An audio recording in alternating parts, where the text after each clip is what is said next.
testify that God gave Moses the dates and observances of the 7 feasts of the Lord, which are Passover, unleavened bread, first fruits, Pentecost, trumpets, atonements, and then the Feast of Tabernacles.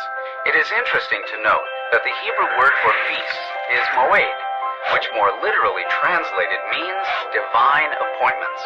And more importantly, all 7 feasts point to and are fulfilled in Jesus. These feasts are separated into 2 seasons, the spring feasts and the fall feasts. Jesus was crucified on Passover. He was then buried on the Feast of Unleavened Bread and resurrected on the Feast of First Fruits. 50 days later, the Holy Spirit was given to us on Pentecost.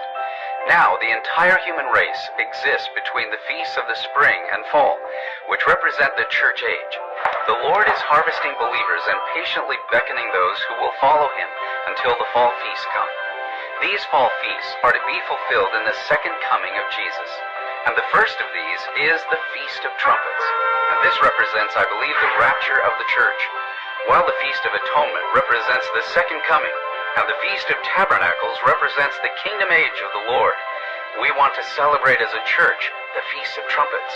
Jesus himself said, "Behold, I am coming quickly." And we look forward to that day and welcome the return of our Lord.